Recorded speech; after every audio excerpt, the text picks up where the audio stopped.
Hello guys, welcome to Practical Fish Talk.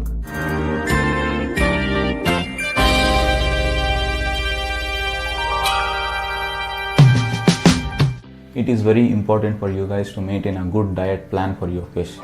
So it includes pellets as well as live food.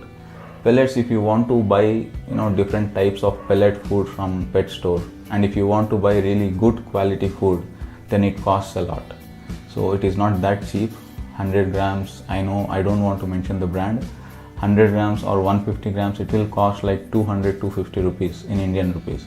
So it is always better to culture our own live food, also having one type of packet food and different types of live food at home. So it is always best and easy to culture live food.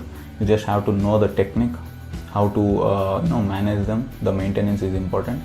Once you culture on your own, almost every day you will be getting free food. Buying live food every day from a local breeder or any pet store is really it will cost you a lot.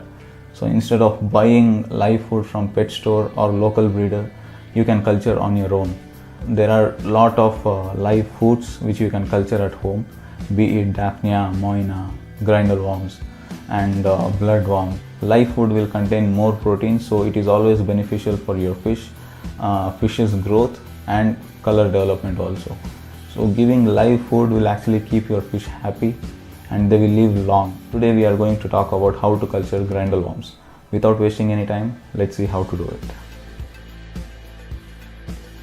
Supplies required: coco peat, a container, any container would do as long as the lid is tight, piece of glass or any other lid which covers most of the substrate, a starter culture and pet food. Add some holes to the container's lid and plug the holes with cotton so that you are providing proper ventilation for your culture. Some people will not add any ventilation holes, because of which the starter will give you very bad smell after a few days. You can see these things are cotton which I have plugged in.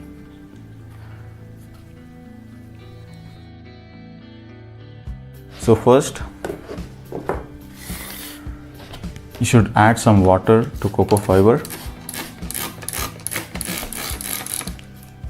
There is some water involved already in this, so I am not adding more.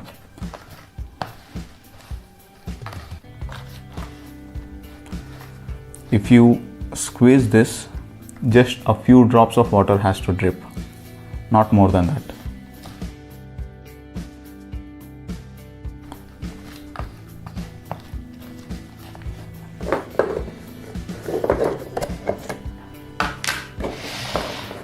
Add the cocoa fiber into the container.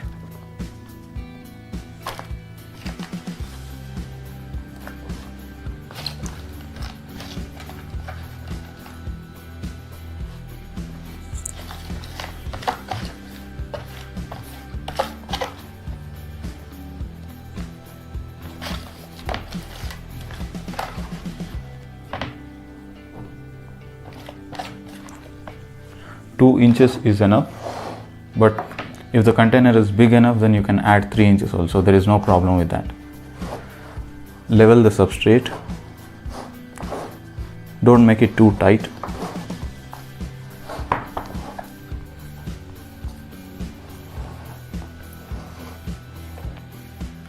Add the starter culture.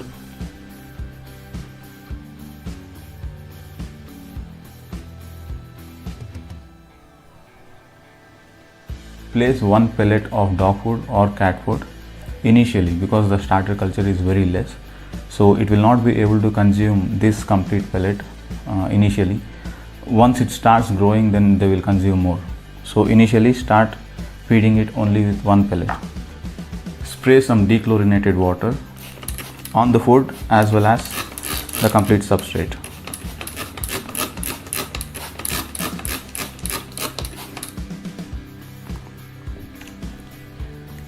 Place the glass piece on top of it or you can also use some lid which covers most of the substrate. So I have the glass piece, so I'm using that. Close the lid.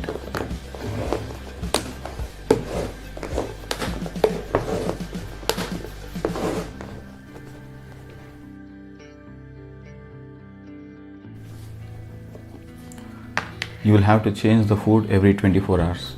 If the food is completely consumed, then you will have to feed a bit more. If the food is not completely consumed, feed less.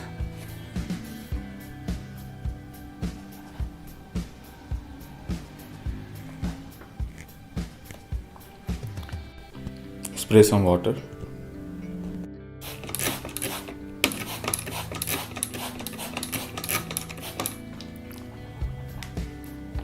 Not only the food, the whole substrate.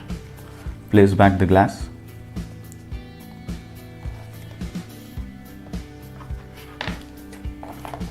Close the lid.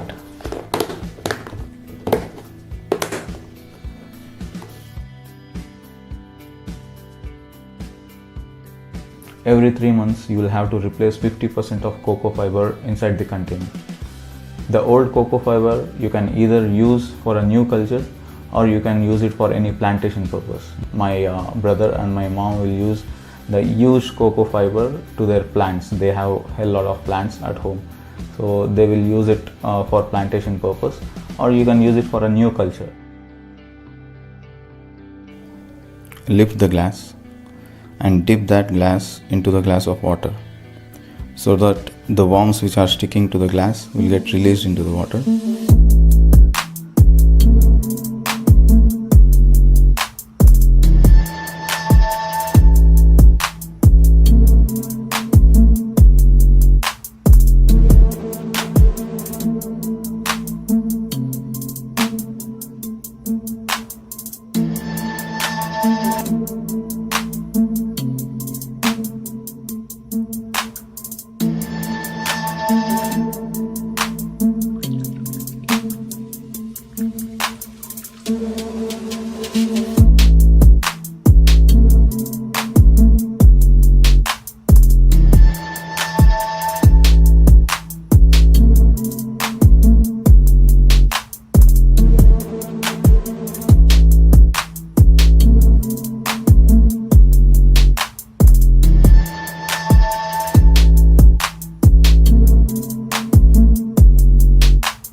So that's it guys. I hope this video was very helpful for you guys. If you really like the video, don't forget to give a thumbs up and subscribe. Until next video, bye bye.